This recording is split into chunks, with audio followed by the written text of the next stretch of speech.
Bienvenue à vos nouvelles électriques. Vous voulez tout savoir sur l'actualité internationale? Voici vos animateurs Marie-Josée et Francis. Bonjour tout le monde et bienvenue sur nos nouvelles internationales et locales du Petit Couple électrique pour le 3e épisode. Ben oui, déjà rendu à l'épisode 3. Effectivement, ça passe vite. Alors, on va commencer tout de suite en vous amenant une action. On vous demandera de vous abonner à notre chaîne et nous faire les petits pouces pour fêter 2022 cette année. Ça serait vraiment formidable de finir pas loin de 1000 abonnés. Ben oui, on espère, on se croise les doigts. Donc, gênez-vous pas, là, on est bien recevant sur notre chaîne. Exact. Et si vous nous écrivez, vous allez voir, on vous répond tout le temps et on adore vous lire. Alors, bienvenue sur le Petit Couple électrique.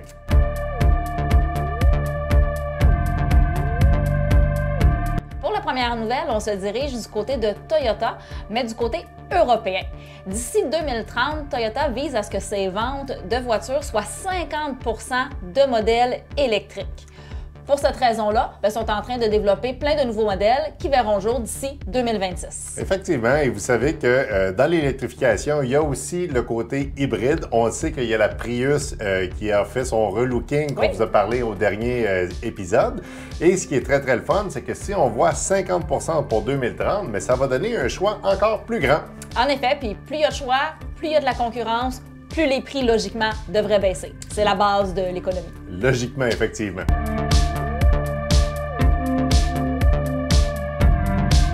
Alors Marie-Josée, on peut absolument pas négliger Tesla dans nos nouvelles et encore une fois, Tesla fait partie de nos nouvelles parce qu'il détrône la Peugeot E208 pour novembre 2022. Alors Tesla fait une marque d'entrée avec sa Model Y et sa Model 3 en dépassant un très gros leader en Europe de cette belle voiture Peugeot E208. Je pense en effet que ce modèle-là de Peugeot, c'était un de leurs concurrents principaux. À vrai dire, c'est leur concurrent le plus efficace et le plus dangereux pour Tesla. Alors, je ne serais pas surpris de voir qu'en décembre, Peugeot reprend la première place. Alors, ça va être beau à voir dans les prochains mois. À suivre!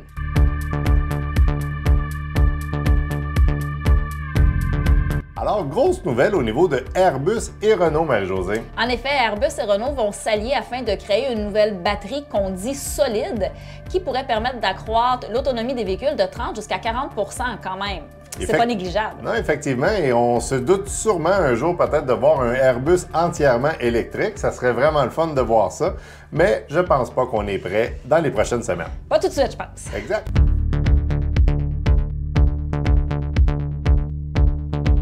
On vous a parlé tantôt que Tesla avait un concurrent en Europe qui était Peugeot, mais il a aussi un autre concurrent du côté chinois par contre. Effectivement, un très gros concurrent chinois qui même a fait les manchettes à un moment donné parce que bon, on disait que la Chine voulait copier un petit peu ce que Tesla faisait, le fameux NIO ES8. Il fait vraiment des marques présentement, il fait son entrée en Europe présentement et on pense que ça pourrait avoir un très gros impact au niveau de Tesla. Est-ce qu'on va voir un jour cette arrivée-là au Canada? On pense que oui, mais on ne peut pas encore se prononcer malheureusement sur le sujet.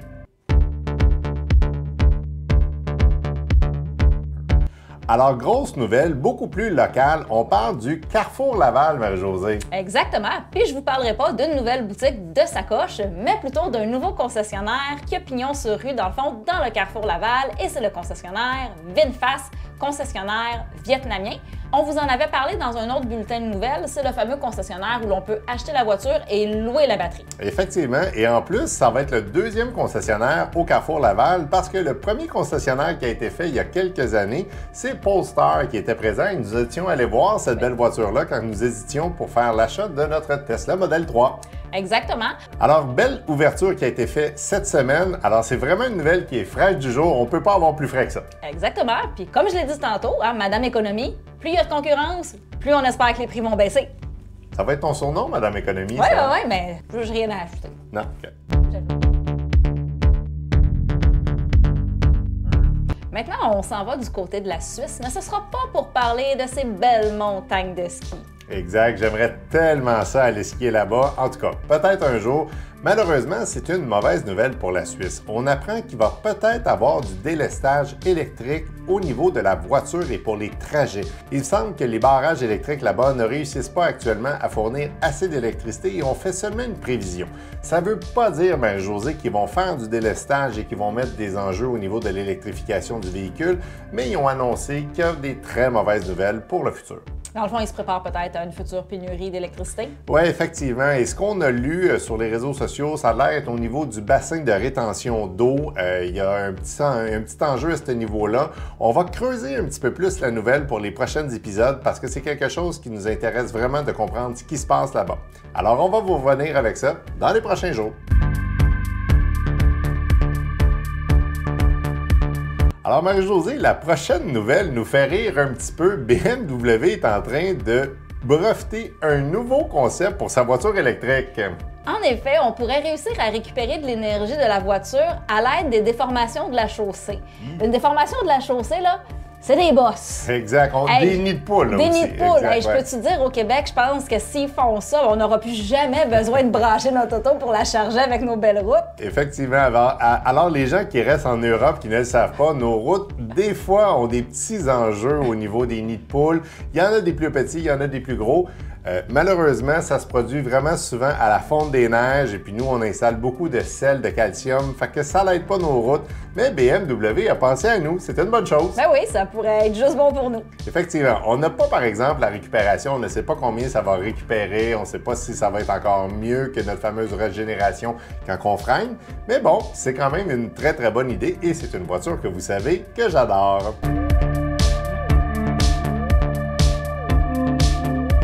Je pense que cette semaine, tu t'es découvert un nouvel ami, le petit oui. robot Charles. Oui, le robot Charles de Mercedes, c'est vraiment une excellente idée. On vous montre à l'écran présentement comment ça fonctionne.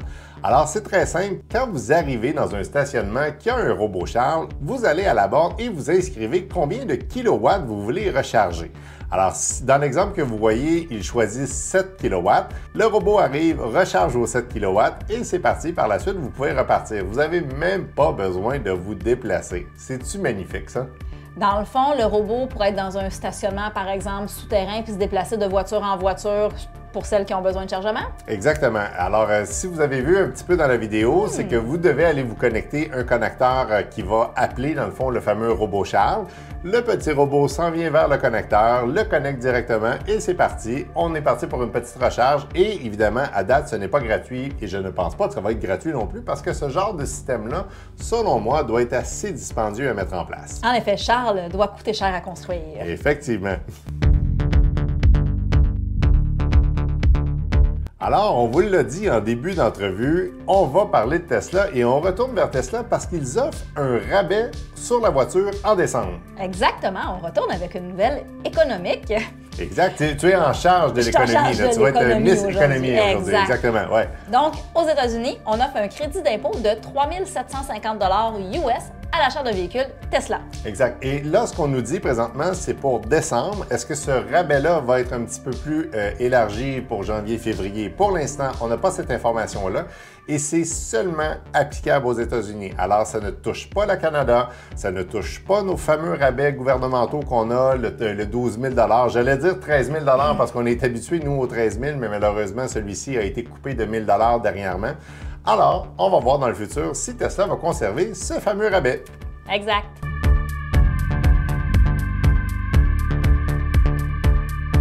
Nous sommes maintenant dans notre section Scoop, Marie-Josée, et je t'envoie vers une voiture qui est pas la voiture la plus hivernale possible. Non, en effet, mais c'est une voiture qui est toute une légende, par exemple, dans le monde de l'automobile. On s'en va du côté de Corvette, qui annonce son modèle électrique, la e-Ray, qui aurait été supposément dévoilé par erreur sur le site de GM, mais plusieurs pensent que c'est vraiment un coup de marketing afin de faire saliver les gens à l'arrivée de ce futur modèle. Effectivement, et les gens qui n'ont pas compris le jeu de mots de E-Ray, c'est en lien avec la Corvette Stingray. Alors, c'est pour dire que cette Corvette-là va avoir sûrement des chevaux à plus savoir quoi en faire. Et en plus, si on peut l'essayer n'importe quand, ça va me faire plaisir. Mais présentement, là, on n'a aucun détail. Là. Il y a peut-être un petit vidéo, une petite photo qui est sortie, mais le prix, la constitution du véhicule, on n'a aucune idée. Effectivement, et les gens qui aiment beaucoup Corvette, je suis sûr que ça va les intéresser parce que c'est des gens qui sont souvent très accrochés à la marque.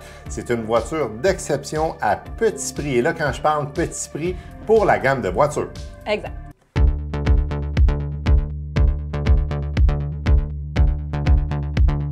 Quand on vous dit qu'on peut aller pas mal n'importe où avec le véhicule électrique, mais ça va être encore plus vrai dans les années à venir. Effectivement, GM a annoncé une collaboration avec les bornes Flow qui sont entièrement construites au Québec.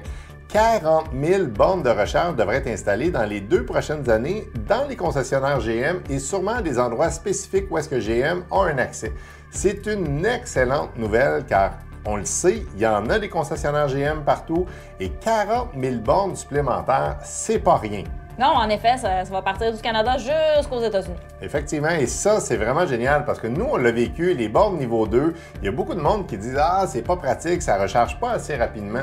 Par contre, si vous avez une activité à faire, si vous avez un rendez-vous ou quoi que ce soit, une petite heure peut vous recharger un 50 km. Ça peut être assez pour ce qu'il vous reste à faire dans le trajet. Exact, c'est ce qui peut faire toute la différence. Exact.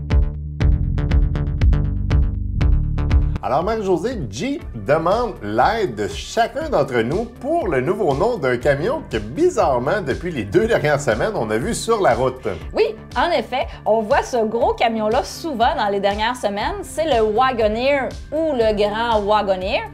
Mais là, Jeep est en train de faire la version électrique du Wagoneer et lance un concours afin de trouver le nom de ce modèle électrique-là. Par contre, le concours semble être seulement aux États-Unis et se fait sur leurs réseaux sociaux.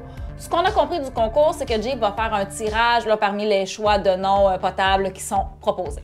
Mais on vous dira pas parce que nous, on a une idée et on va sûrement essayer de participer. Et si on gagne, wow, c'est sûr qu'on va faire une vidéo là-dessus. On va pas se faire passer pour des Américains, mais on va essayer de participer. Dites-nous dans les commentaires si vous avez une idée de nom, si ça vous tente de nous partager ce nom-là. Exact, puis on n'est pas au courant s'il y a des prix à gagner, là. On n'a aucune idée de ça. Exact.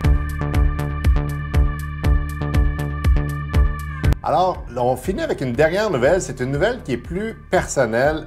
Malheureusement, un de nos collaborateurs, j'imagine que vous vous doutez que nous avons des gens qui nous aident, qui nous challengent, qui nous conseillent sur la chaîne, a eu un accident malheureusement cette semaine et sa voiture a plusieurs dommages. Alors, je vous rassure immédiatement, personne n'a été blessé dans l'accident. Mike de Pape, c'est très important pour la chaîne, tu nous aides beaucoup. Alors, on espère que ta voiture va se faire réparer rapidement. Tiens-nous au courant, mais on est très content de savoir que toi et ta famille n'ont absolument rien eu dans cet accident-là.